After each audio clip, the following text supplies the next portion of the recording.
Okay, we are live on Facebook and on YouTube. Back to the meeting. All right, turn off.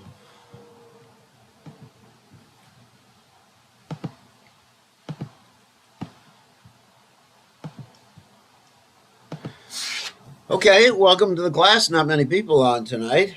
So let me put my video on.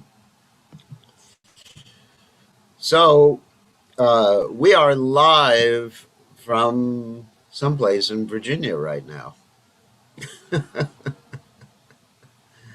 So I'm on my way to get a vaccine. So I'll get the vaccine soon. So I'm just making a stopover tonight. And then tomorrow I'm driving to Virginia. Actually, I drive to Pennsylvania from here. Just so we can get a vaccine. And the reason we want to get a vaccine is because we want to see you all again. Because the vaccine is going to be required to visit all you nice devotees. Otherwise, I will be trapped in one place. So, I'm doing this austerity, driving all the way up to Philadelphia, where we have a friend, doctor, who's going to get me the vaccine. And then we will be able to travel everywhere around the world. Hopefully, Australia will open up soon. Hopefully, New Zealand will open up soon. Hopefully, Fiji will open up soon. We are just praying. Anyway, so let's start. We'll chant Jai Radha Madhava. And I don't have my guitar with me. Alrighty. Jaya Radha Madhava Kunya Bihari Jaya Radha Madhava Kunya Bihari Gopijana Balaba Giri Bharadhati Gopijana Balaba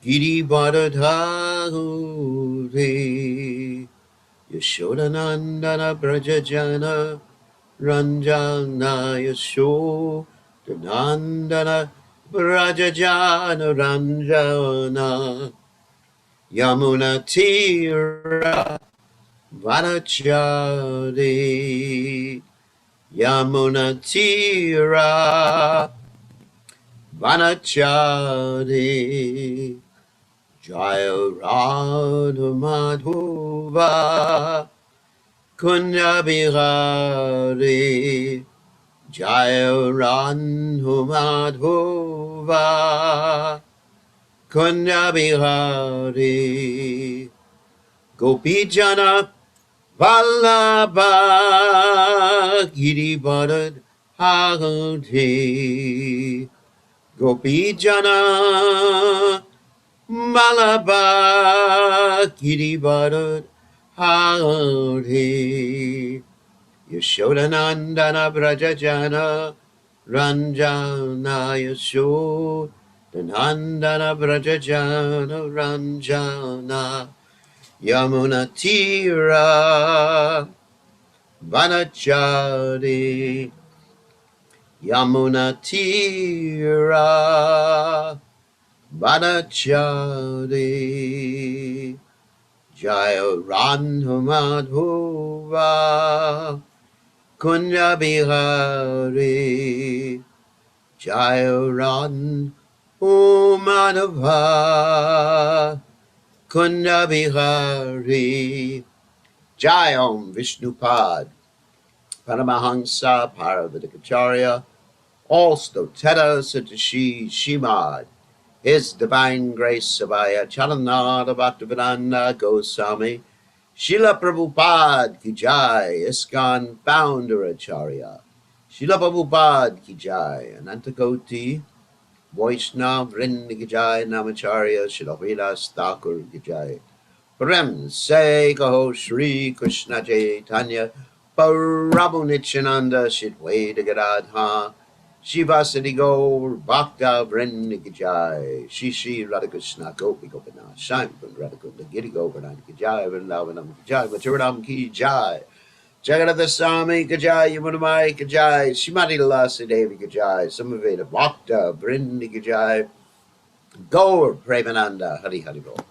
All glories to the assembled devotees, all glories the assembled devotees, all glories the assembled devotees. All glories to Shri Guru and Gauranga.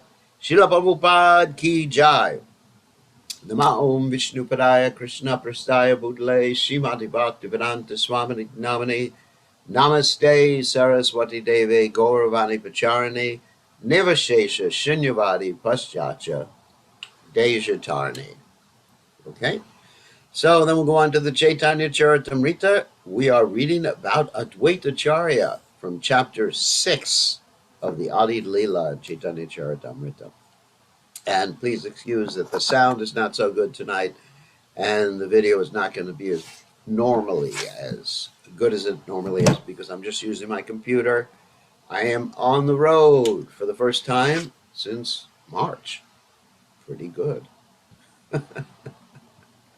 We are relieved to be on the road.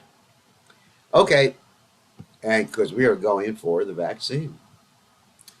Okay, so let's start. Jaya Jaya Sri Chaitanya Jaya Nityananda Jaya Dvaita Chandra Jaya Gaur Bhakta Vrinda Jaya Jaya Sri Chaitanya Jaya Nityananda Jaya Dvaita Chandra Jaya Gaur Bhakta Vrinda Jaya Jaya Sri Chaitanya Jaya Nityananda Jaya Dvaita Chandra Jaya Gaur Bhakta Vrinda. And now we're going to share the screen like we normally do.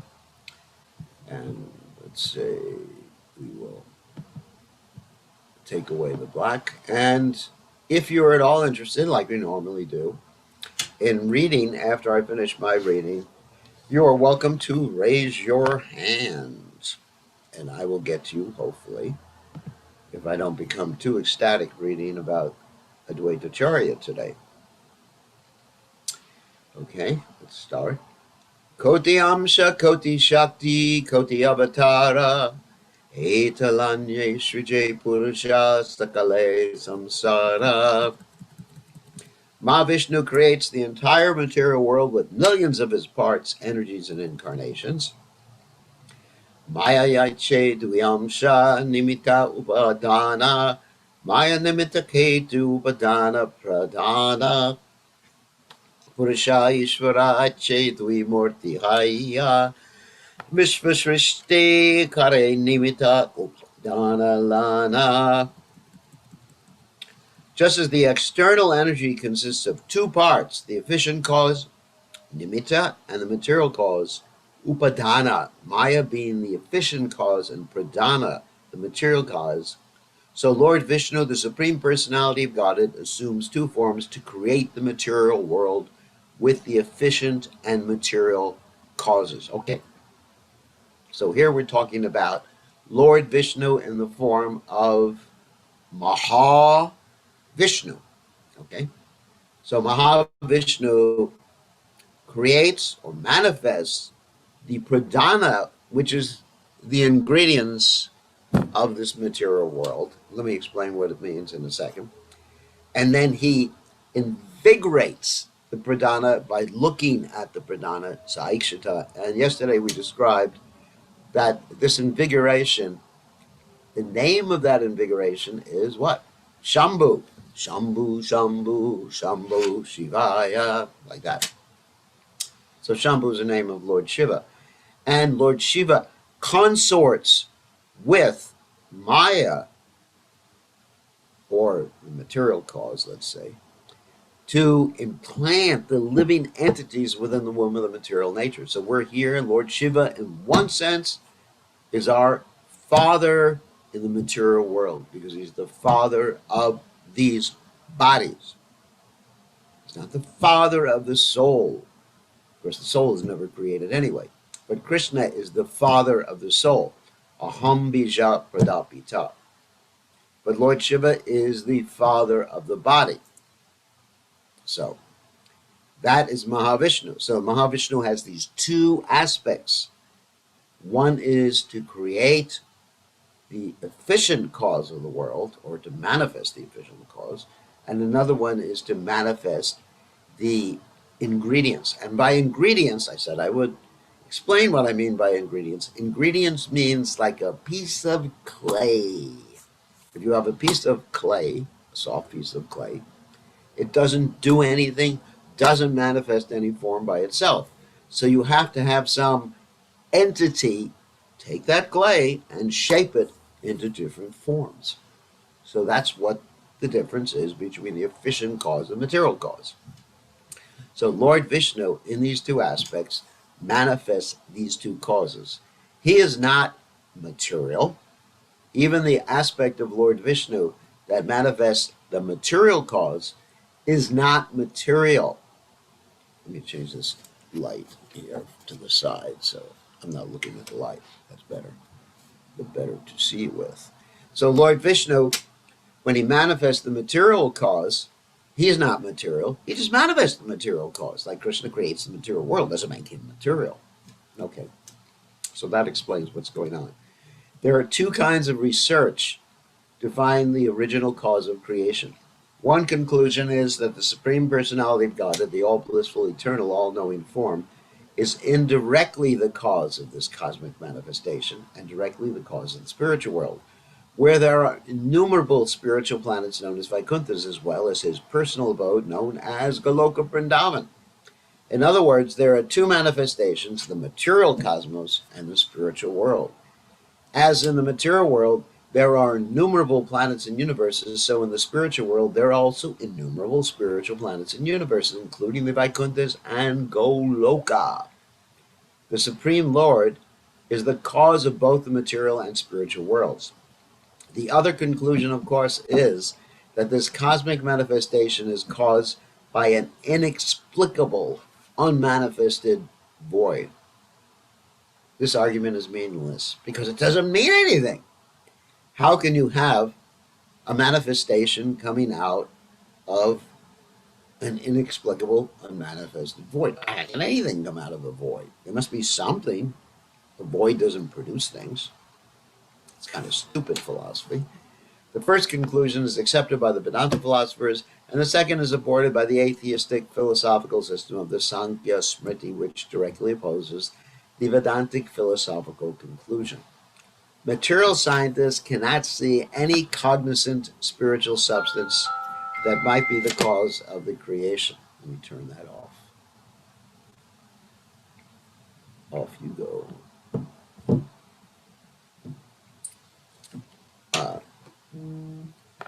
Such atheistic Sankhya philosophers think that the symptoms of knowledge and living force visible in the innumerable living creatures are caused by the three qualities of the cosmic manifestation. Therefore, the Sankhites are against the conclusion of Vedanta regarding the original cause of creation. So, really summarized, that's what the scientists believe. The scientists, material scientists, not scientists like me, or like Sariputta, scientists believe that consciousness is what they call epiphenomena of matter, that if you combine matter in a certain way, you get consciousness. It's pretty stupid. It's like thinking a computer is conscious. As I've demonstrated to you many times before in our Bhagavad Gita class, when I speak to my Google, whatever it is, it responds, but it's not conscious, although it appears to be conscious. It's not conscious. Google is not conscious. Finally, the Supreme Absolute Spirit, Soul, is the cause of every kind of manifestation, and he is always complete, both as the energy and as the energetic. Energetic means the energy comes from him, and the energy is the energy. The energy means like the material energy, spiritual energy. The cosmic manifestation caused by the energy of the Supreme Absolute Person, in whom all energies are conserved. Philosophers who are subjectively engaged in the cosmic manifestation can appreciate only the wonderful energies of matter. Oh, it's so wonderful. Such philosophers accept the conception of God only as a product of the material energy. According to their conclusions, the source of the energy is also a product of the energy. Makes sense. Such philosophers wrongly observe that the living creatures within the cosmic manifestation are caused by the material energy, and they think that the Supreme Absolute Conscious Being must similarly be a product of the material energy, if they accept a Supreme Absolute Conscious Being. It just creates matter, creates consciousness. Ooh, that's pretty hellish. Since materialistic philosophers and scientists are too much engaged with their imperfect senses, naturally they conclude that the living force is a product of a material combination, which is what I just said. But the actual fact is just the opposite. Matter is a product of spirit. According to Bhagavad Gita, the Supreme Spirit, the personality of Godhead, is the source of all energies. When one advances in research work by studying a limited substance within the limits of space and time, one is amazed by the various wonderful cosmic manifestations, and naturally one goes on hypnotically accepting the path of research work, or the inductive method. Inductive method means we keep examining things. I didn't see God. He didn't see God. She didn't see God. They didn't see God. Therefore, no God. So the fault of the inductive method is you haven't approached everybody. You should approach someone who has seen God. But according to your inductive method, you haven't come across that person yet. So you induce a conclusion. Though the deductive way of understanding, however, one accepts the Supreme Absolute Person, the personality of God, is the cause of all causes. So deduction means, okay, let me give you an example of a deductive method. Deduction means every time we see some complex structure, it's understood, like a computer or something like that. It was designed, people built it. Right? That's a fact. So here's deduction. If complexity, then what? Consciousness. Got it? If you have a complex machine, then you have consciousness. Then you have a person who designed it. So material energy, complex, ultimately infinitely much more complex. Therefore, you have a person who designed it. That's deductive. However, one accepts the Supreme Absolute Person, the personality of Godhead is the cause of all cause, who is full with diverse energies and who is neither impersonal nor void. The impersonal manifestation of the Supreme Person is another display of his energy. Therefore, the conclusion that matter is the original cause of creation is completely different from the real truth. The material manifestation is caused by the glance of the Supreme Personality of Godhead, who is inconceivably potent. Material nature is electrified by the Supreme Authority. That means his glance, that's how it's electrified. That's Lord Shiva, that's Shambhu. And the conditioned soul within the limits of time and space is trapped by the awe of the material manifestation. In other words, we look at this and think, wow. But if we're actually awed by the material manifestation, we will come to the conclusion, yeah, there must be God. I remember when I was young, looking at the stars in the sky and thinking how complex everything is. It must be a God. In other words, the Supreme Personality of Godhead is actually realized in the vision of a material philosopher and scientist through the manifestations of his material energy, which is what I just said. For one who does not understand the power of the Supreme Personality of Godhead or his diverse energies, because of not knowing the relationship between the source of the energies and the energies themselves, there is always a chance of error, which is known as vibarta. It means illusion. Okay? As long as material scientists and philosophers do not come to the right conclusion, certainly they will hover above the material field, bereft of proper understanding of the absolute truth. The great Vaishnava philosopher Srila Baladev Vidyabhushana has very nicely explained the materialistic conclusion in his Govinda Bhasha, a commentary on the Vedanta Sutra. He writes as follows. The Sankhya philosopher Kapila has connected the different elementary truths according to his own opinion. Material nature, according to him, consists of the equilibrium of the three material qualities, goodness, passion, and ignorance. Material nature produces the material energy known as the Mahat, and Mahat produces the false ego. The ego produces the five objects of sense perception. This is all Sankhya, which produce the 10 senses, 5 for acquiring knowledge and 5 for working, the mind and the 5 gross elements. Counting the Purusha, or the enjoyer, with these 24 elements, there are 25 different truths. The non-manifested stage of these 25 elementary truths is called Prakriti, or material nature. The qualities of material nature can associate in 3 different stages, namely as the cause of happiness, the cause of distress, and the cause of illusion. Cause of happiness, mode of goodness; cause of distress, mode of passion; cause of illusion, ignorance. The quality of goodness is the cause of material happiness, what I just said. The quality of passion is the cause of material distress, and the quality of ignorance is the cause of illusion. Our material experience lies within the boundaries of these 3 manifestations of happiness, distress, and illusion. For example, a beautiful woman is certainly a cause of material happiness for one who possesses her as a wife. But the same beautiful woman is a cause of distress to a man whom she rejects, or who is the cause of her anger. And if she leaves a man, she becomes the cause of illusion.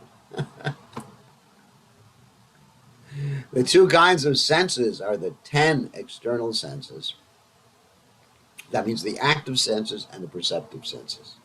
If you're asking what is 10, why do we have 10 senses? Active, smell, and then, that's perceptive. Active is like the hands. All right. One internal sense, the mind, is 11 senses. According to Kapila, material nature is eternal and all-powerful. Originally, there is no spirit, and matter has no cause. Matter itself is the chief cause of everything. It is the all-pervading cause of all causes. Ridiculous. The Sankhya philosophy regards the total energy Mahatattva, the false ego, and the 5 objects of sense perception as the 7 diverse manifestations of material nature, which has 2 features, known as the material cause and efficient cause. The Purusha, the enjoyer, is without transformation, whereas material nature is always subject to transformation. But although material nature is inert, it is the cause of enjoyment and salvation for many living creatures. Its activities are beyond the conception of sense perception, but still one may guess at them by superior intelligence. Material nature is one, but because of the interaction of the 3 qualities, it can produce the total energy and the wonderful cosmic manifestation. In other words, you have the 3: goodness, passion, and ignorance. 3 times 3 is 9. 9 times 3 is 27. You keep going down and going down. And you go to 8 million. You get eventually there, 8,400,000. Such transformations, and you even get more variegated than that. Such transformations divide material nature into 2 features, namely the efficient and material cause. The Purusha, the enjoyer, is inactive and without material qualities, although at the same time, he is the master existing separately in each and every body as the emblem of knowledge. The Purusha means Vishnu. By understanding the material cause, one can guess that the Purusha, the enjoyer, being without activity, is aloof from all kinds of enjoyment or superintendence. Sankhya philosophy, after describing the nature of Prakriti, material nature, and Purusha, the enjoyer, asserts that the creation is only a product of the unification or proximity to one another. In other words, there's no ultimate cause. With such unification, the living symptoms are visible. In other words, the living symptoms come about because of a epiphenomena, a combination of matter. But one can guess that in the person of the enjoyer, the Purusha, there are powers of control and enjoyment. When the Purusha is illusion for want of sufficient knowledge, he feels himself to be the enjoyer, and when he is in full knowledge, he is liberated. In Sankhya philosophy, the Purusha is described as to be always indifferent to the activities of Prakriti. So now we're talking about atheistic Sankhya philosophy. This is actually theistic, which is the 3rd canto Srimad Bhagavatam. I'm going quickly over this. The Sankhya philosopher accepts 3 kinds of evidences, namely direct perception, hypothesis, guessing, and traditional authority. When such evidence is complete, everything is perfect.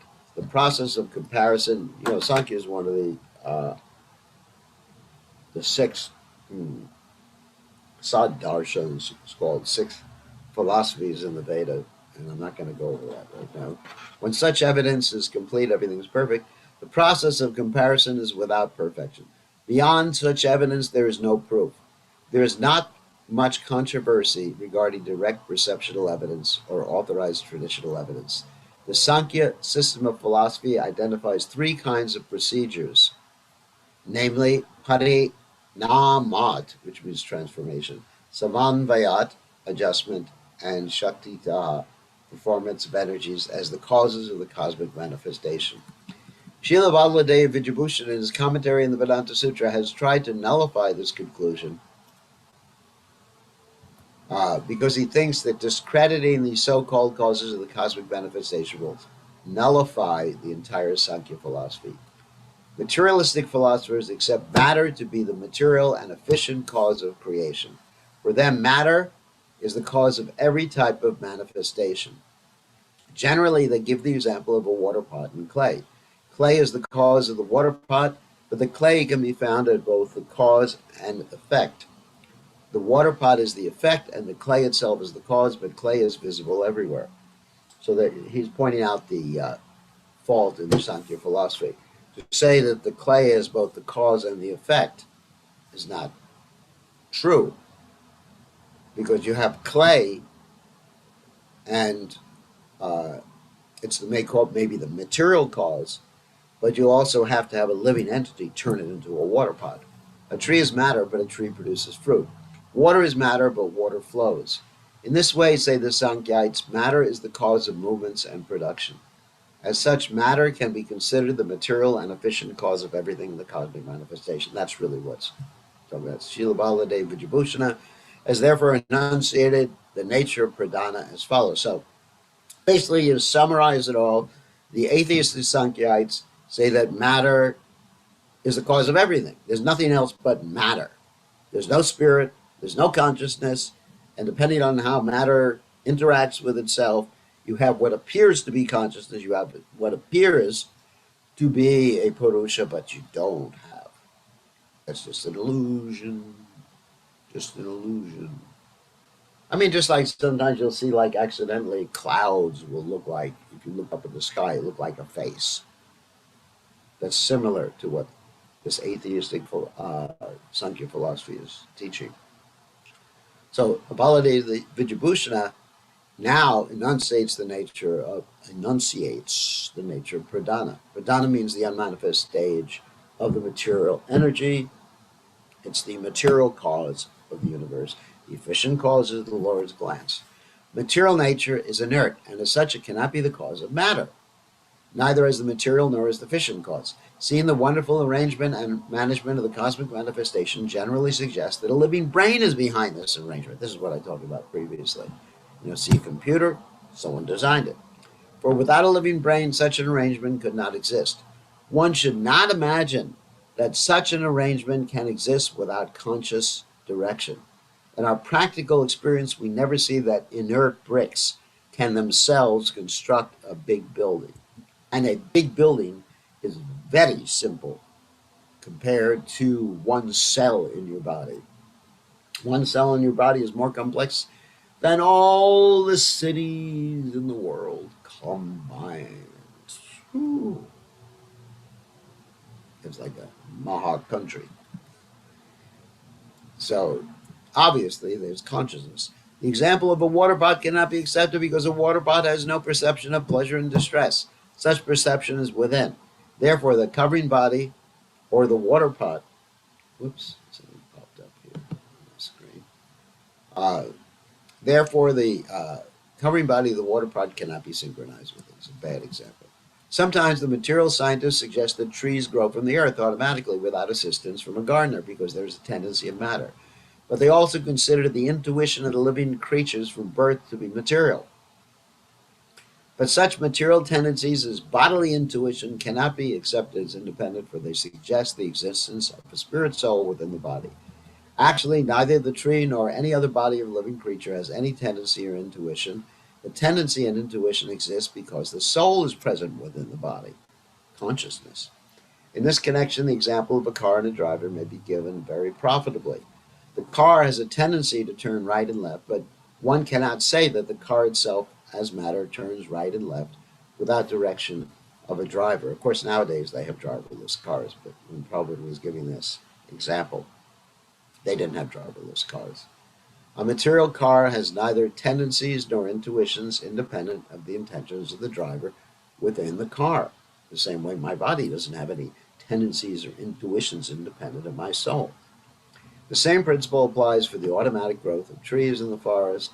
The growth takes place because of the soul's presence within the tree. In other words, the tree doesn't manifest just from the earth. There has to be a seed which has a soul in it. But sometimes people think earth produces trees. And Prabhupada gives the example. Oh, here's the example, Prabhupada, I was just going to mention. Scorpions coming from rice.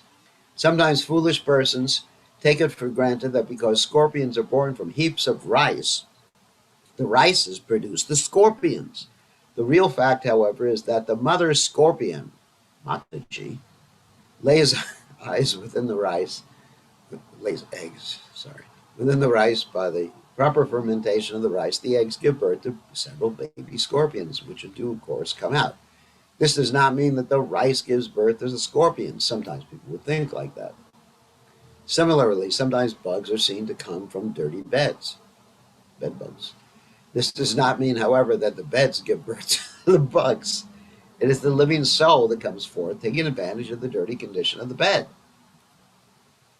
So let's say if you have cockroaches, because it's not that the dirt in your house creates the cockroaches, but some cockroach got there and he had something to eat, and he had a lot of babies.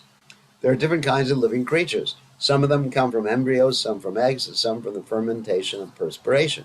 Different living creatures have different sources of appearance, but one should not conclude that matter produces such living creatures.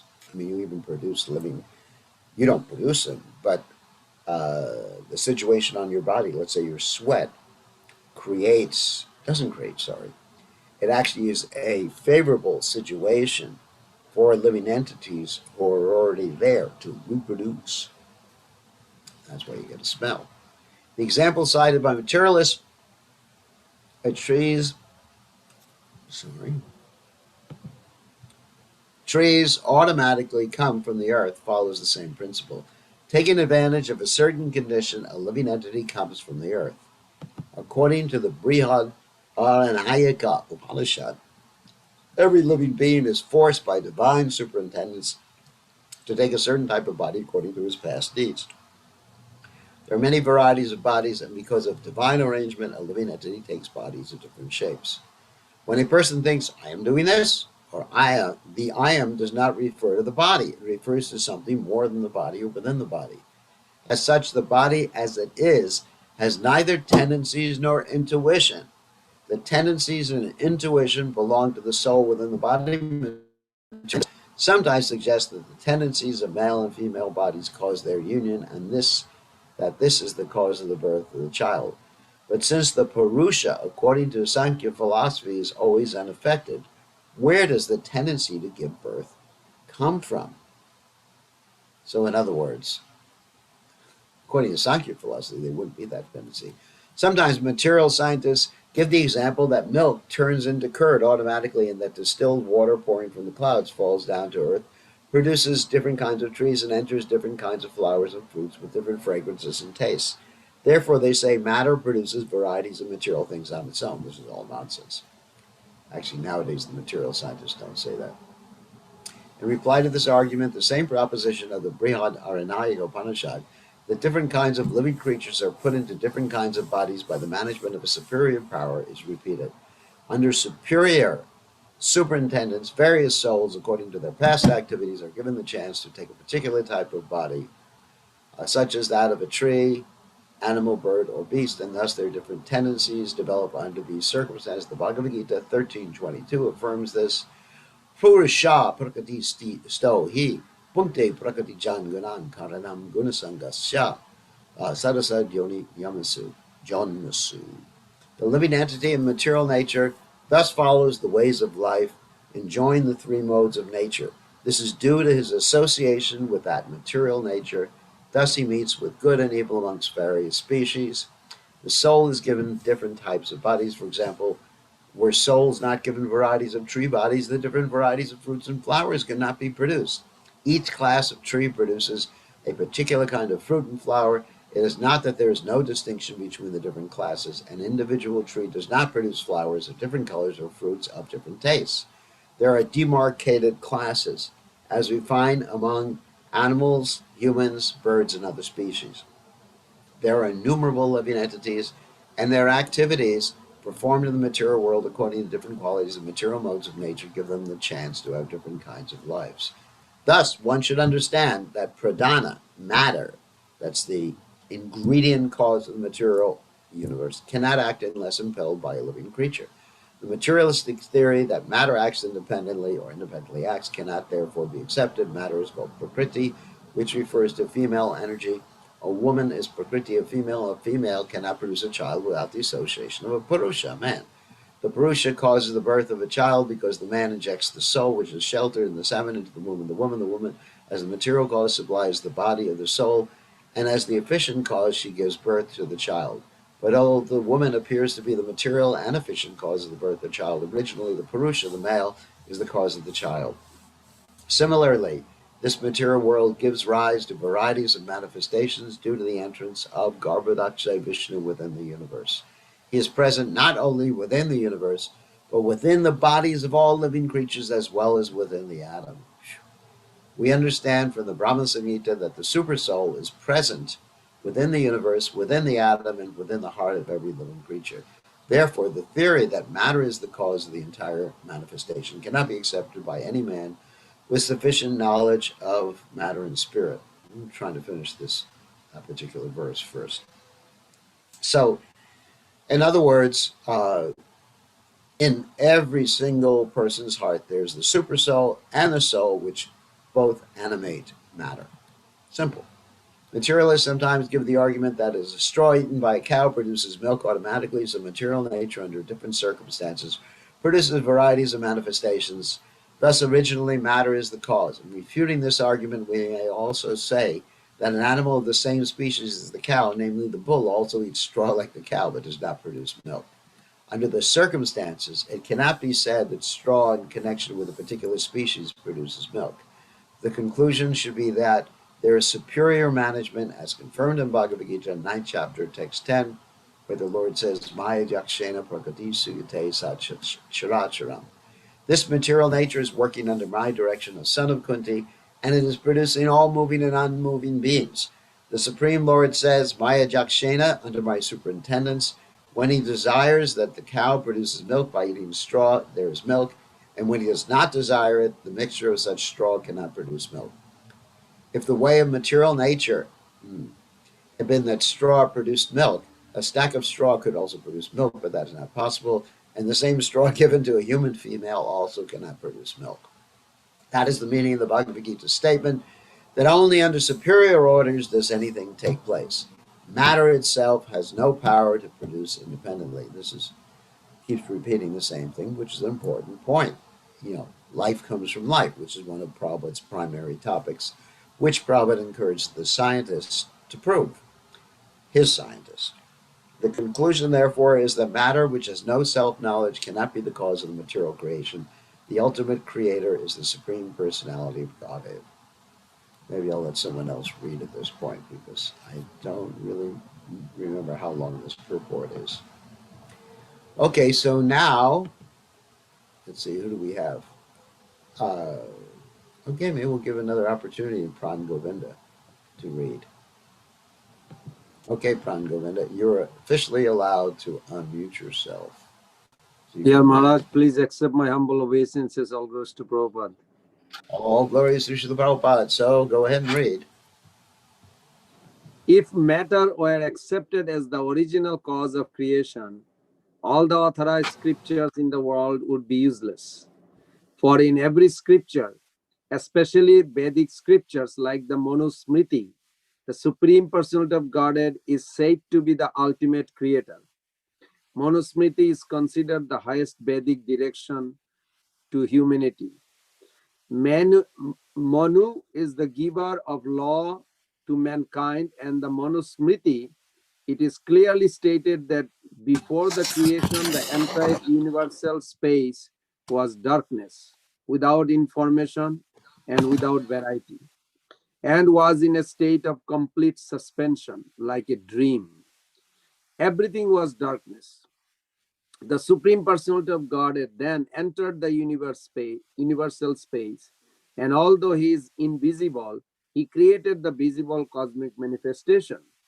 In the material world, the Supreme Personality of Godhead is not manifested by his personal presence, but by the presence of the cosmic manifestation in different varieties, is the proof that everything has been created under his direction.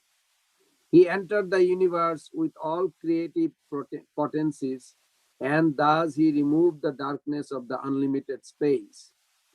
The form of the Supreme Personality of Godhead is described to be transcendental, very subtle, eternal, all pervading, inconceivable, and therefore non manifested to the material senses of the conditioned living creature. He desired to expand himself into many living entities. And with such a desire, he first created a vast expanse of water within the universal space, and then impregnated that water with living entities. But that process of impregnation, a massive body appeared, blazing like 1,000 suns. In that body was the first creative principle, Brahma. The great Parashar Rishi has confirmed this in the Vishnu Puran. He said that cosmic manifestation visible to us is produced from Lord Vishnu and sustained under his protection. He is principal maintainer and destroyer of the universal form. This cosmic manifestation is one of the diverse energies of the Supreme Personality of Godhead. As a spider secretes saliva and waves a wave by its own movements, but at the end winds up the wave within its body. So Lord Vishnu produces this cosmic manifestation from his transcendental body, and at the end winds it up within himself. All the great sages of the Vedic understanding have accepted that the Supreme Personality of Godhead is the original creator. It is sometimes claimed that the impersonal speculations of great philosophers are meant for the advancement of knowledge without religious ritualistic principles. But the religious ritualistic principles are actually meant for the advancement of spiritual knowledge. By performance of religious rituals, one ultimately reaches the supreme goal of knowledge by understanding that Vasudev, the Supreme Personality of Godhead, is the cause of everything. It is clearly stated in the Bhagavad Gita that even those who are advocates of knowledge alone, without any religious ritualistic process, advance in knowledge after many, many lifetimes of speculation, and thus come to the conclusion that Vasudev is the supreme cause of everything that be. As a result of this achievement of the goal of life, such an advanced learned scholar or philosopher surrenders unto the Supreme Personality of Godhead. Religious ritualistic performance are actually meant to cleanse the contaminated mind in the material world. And the special feature of this age of Kali is that one can easily execute the process of cleansing the mind of contamination by chanting the holy names of God, Hare Krishna, Krishna Krishna, Hare Hare, Hare Rama, Rama Rama, Hare Hare. A Vedic injunction states, Sarve Vada Jat Padam Amananti, Kathopanishad 1.2.15. All Vedic knowledge is searching after the Supreme Personality of Godhead. Similarly, another Vedic injunction states, Narayana Para Veda. The Vedas are meant for understanding Narayana, the Supreme Lord.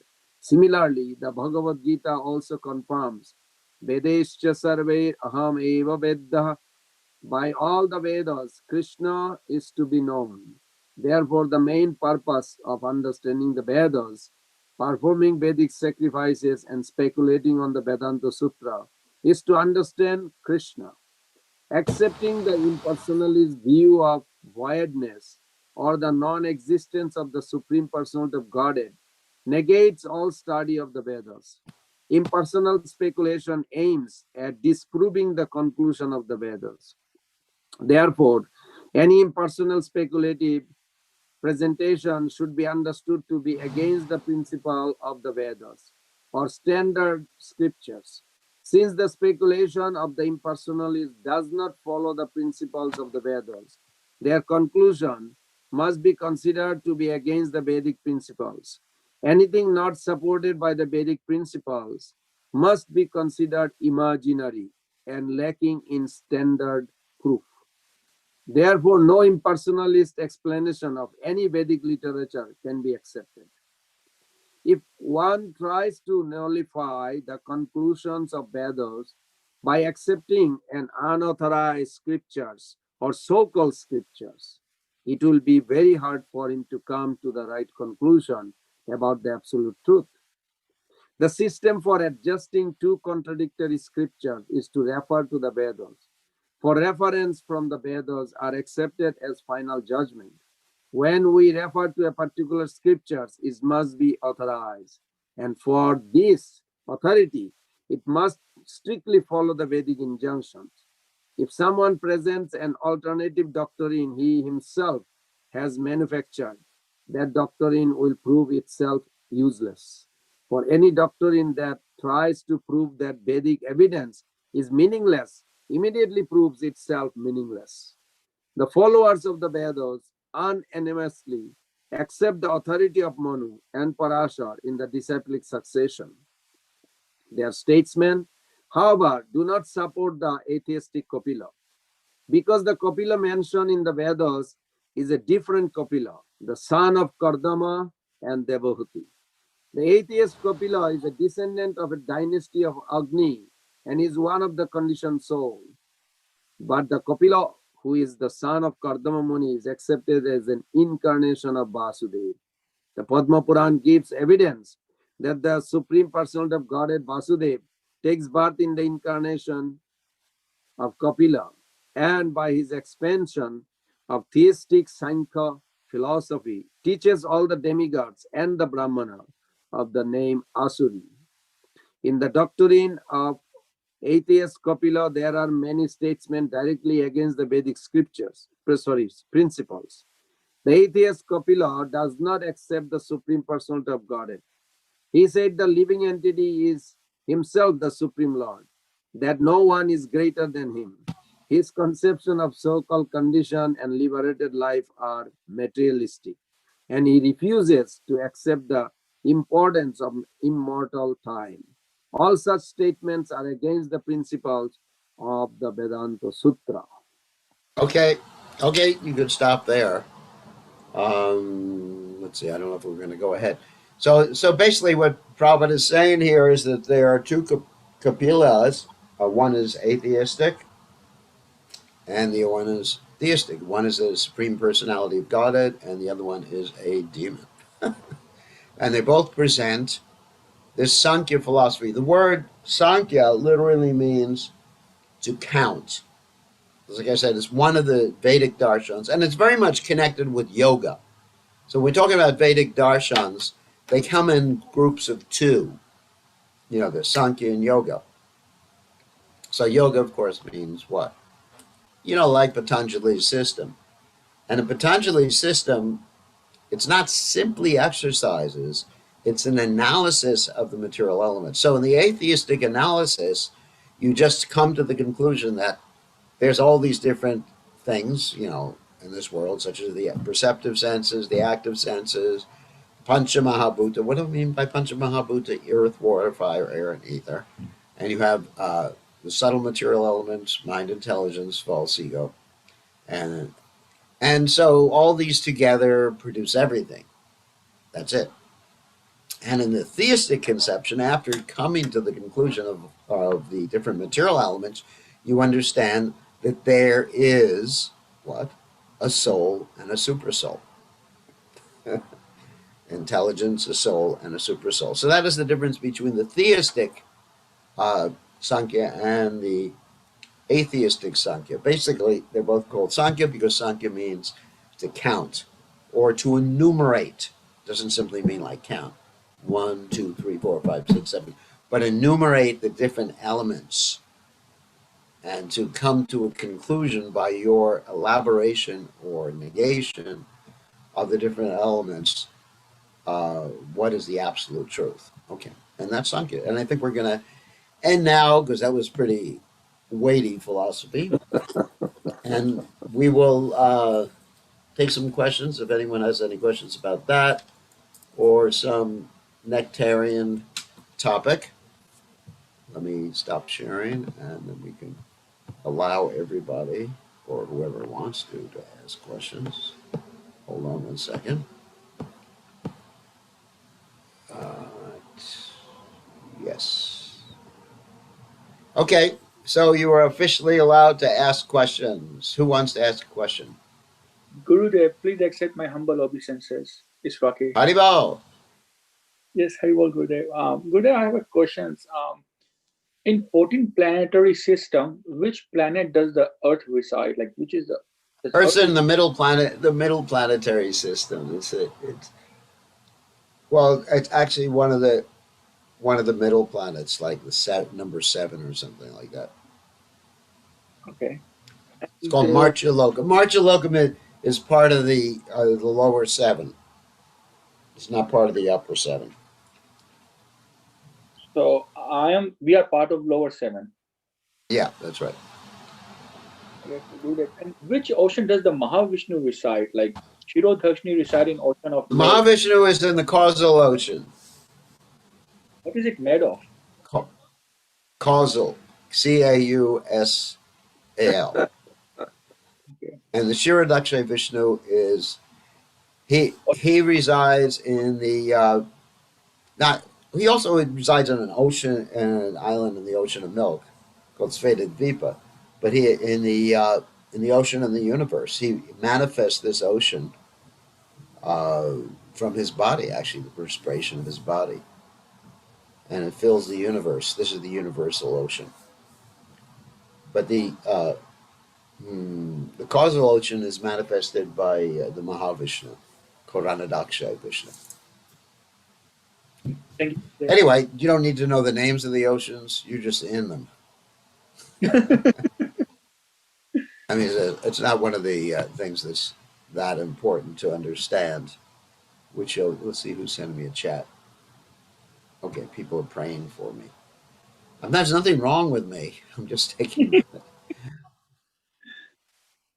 It's nice you're praying, but I'm okay. I mean, I'm not sick or anything like that. I'm just going for vaccinations so that I can travel again.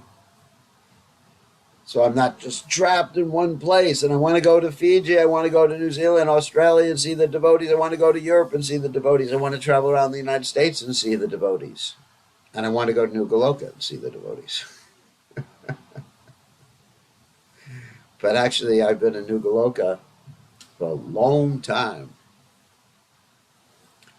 And so it's time to make some arrangement to travel. So besides praying for me, who has a question? Philosophical, practical, nectar question, whatever. I have a question if others don't. Yeah, okay. I guess you can ask a question. Maharaj, in the 116 Bhagavatam, Prabhupada says, I'm paraphrasing, that one should not sit on the Vasasan unless he is conversant with the 6 philosophy. That's right.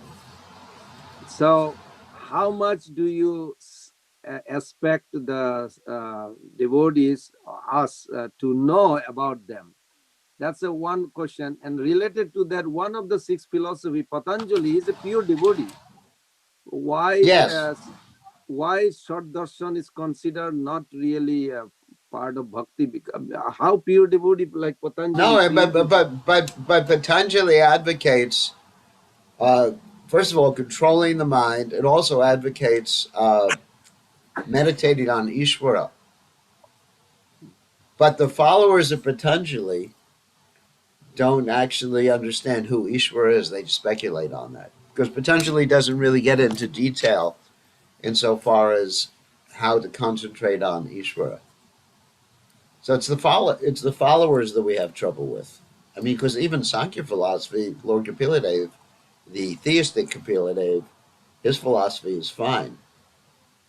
So it's not that we have any trouble with Lord Kapila Sankhya, but it's also not a process for this day and age. Because Kali Kalera Dharma Krishna Nama Sankirtan. In this day and age, the actual process of self-realization is what? Krishna Nam Sankirtan, not the Sankhya philosophy, not Hatha Yoga philosophy, not Vaisheshika philosophy. Whew, got all these different philosophies. Or Purva, uh, or Uttara, anyway, it's not. It's, Uttara, yes. Uttara Yamsa. So what is conversant Uttara. means? Conversant, how much do we What? have to know? What is I can't hear conversant you. mean? When Prabhupada said one has to be conversant, how Yeah, much that's do it. we You have have to to know? know the philosophy. You have to know what each philosophy teaches. I see.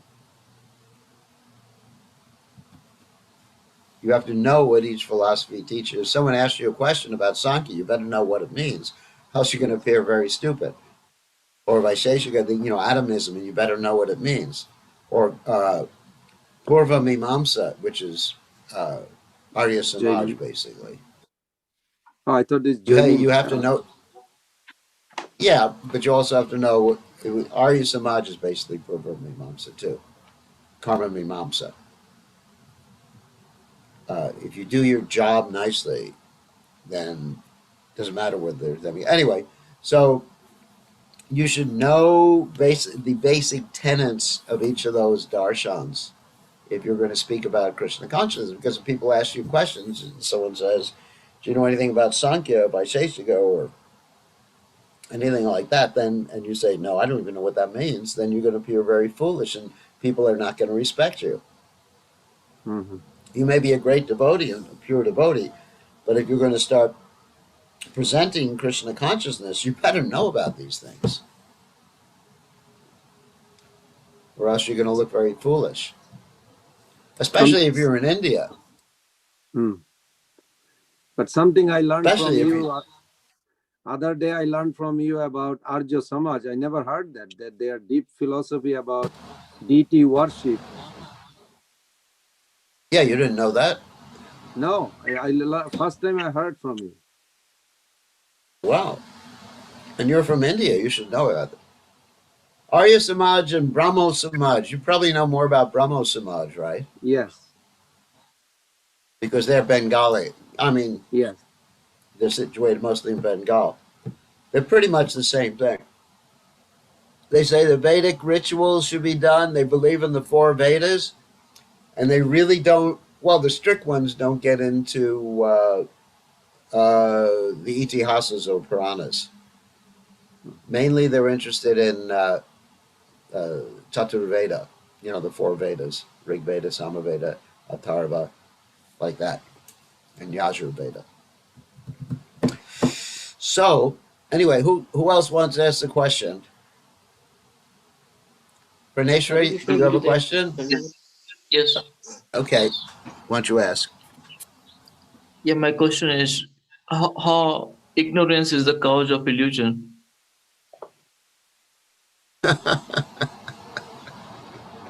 How is ignorance? We're talking about the mode of ignorance. Yes. Ignorance, what is illusion? You define the word for me. Illusion is like that does not exist. Not only that, is to see something as something different than it is in reality. There's different types of illusion.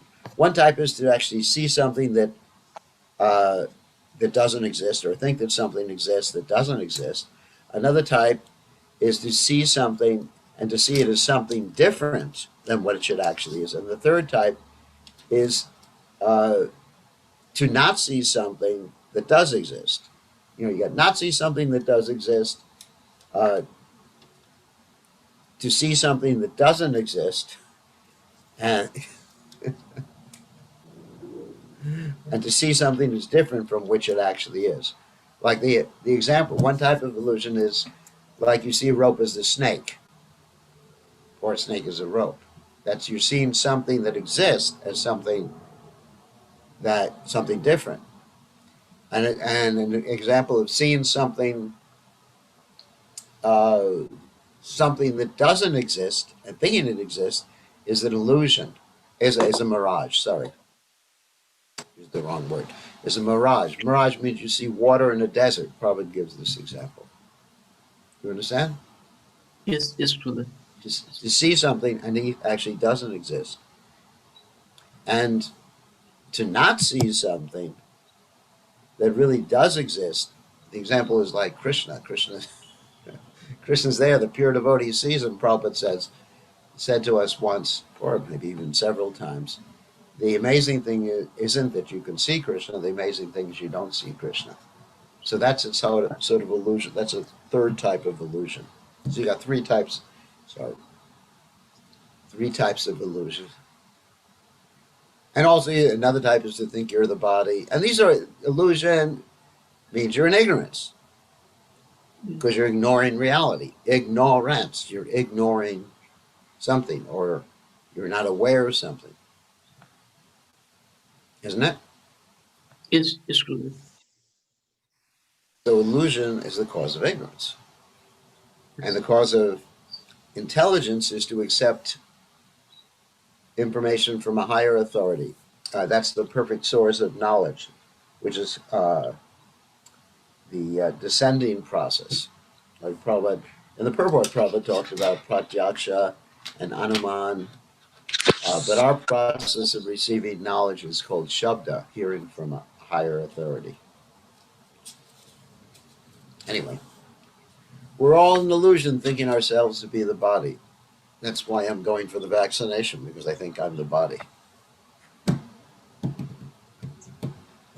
Okay, let's You're hear from very someone humble, else. Maharaj. You're very And humble. I'm very humble. Yeah, and I'm proud of it too.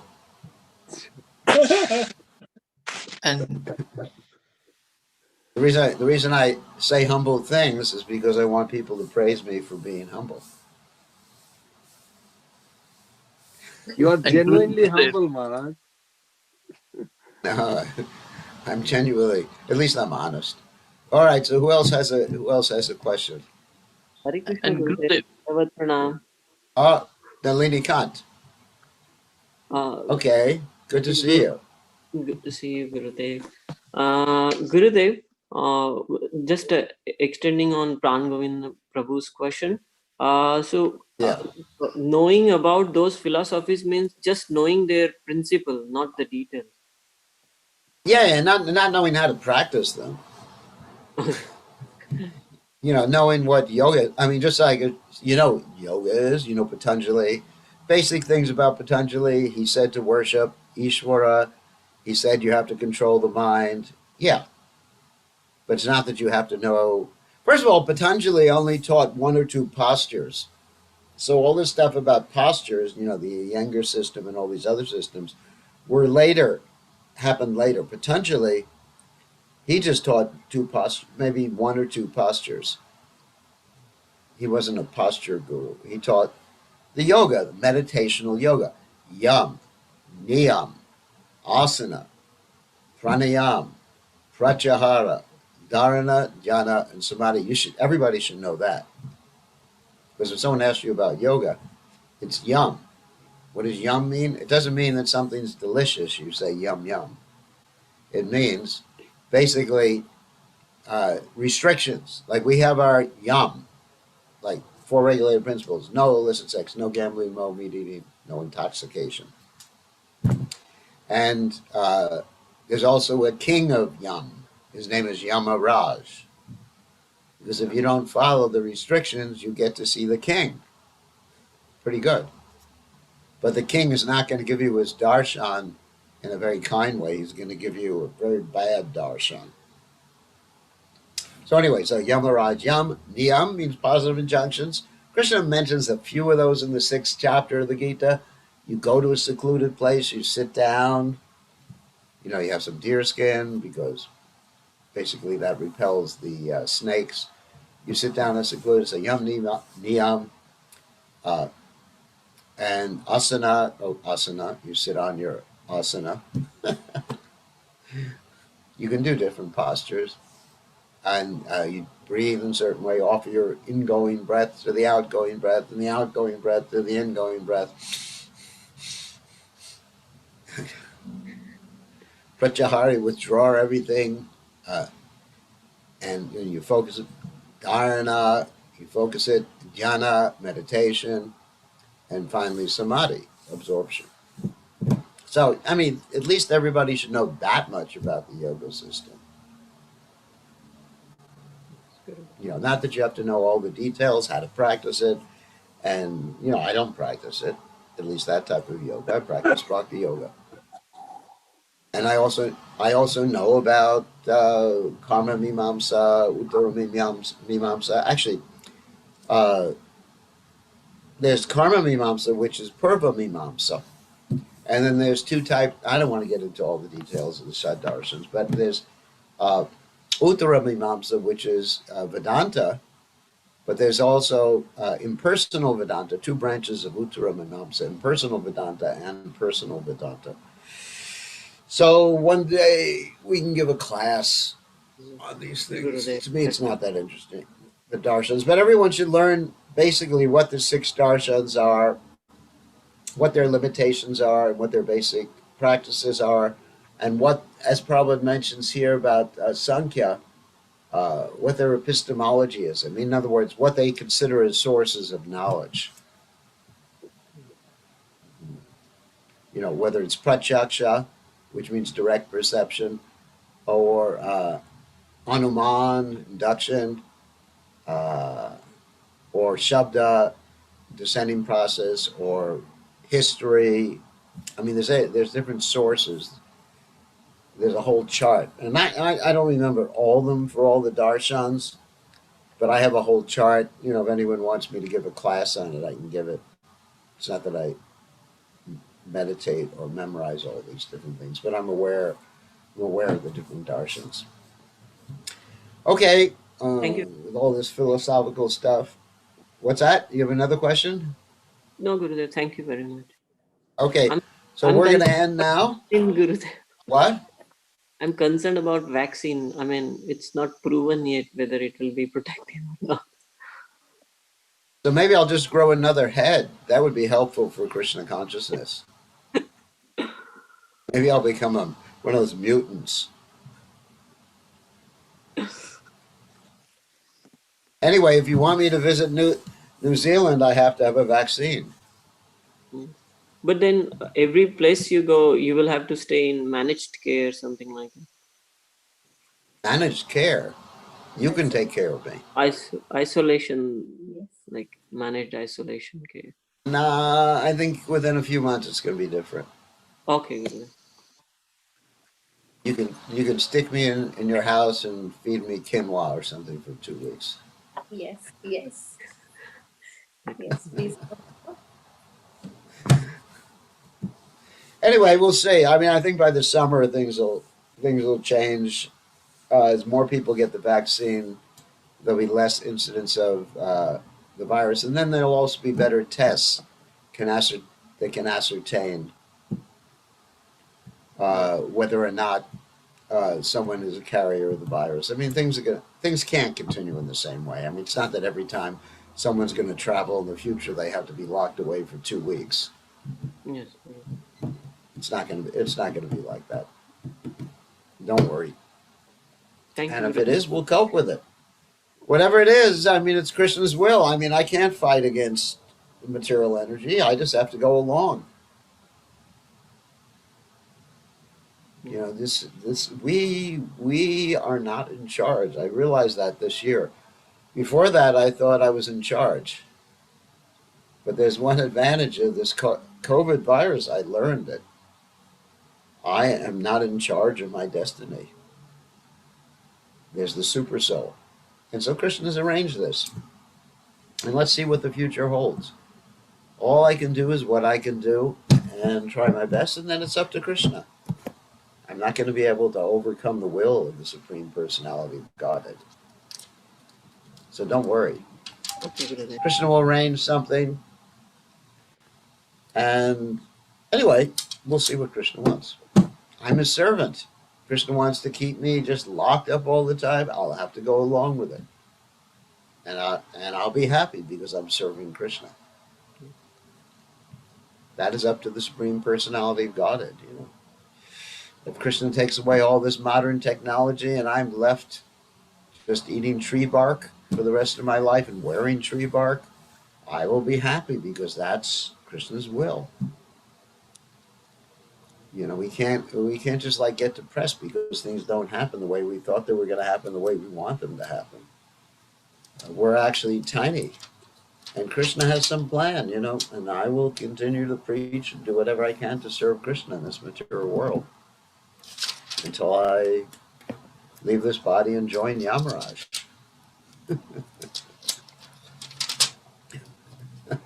Back to home, back to Yamaraj. Okay, on that happy note, I think I have to end now because I have to get an early start to complete my travel to Pennsylvania tomorrow morning. I'm going to leave early in the morning to avoid all the traffic because we're going to have to go around Washington, D.C. to get there. And Washington, D.C. is not the most peaceful place in the three worlds right now. So I'm going to leave early.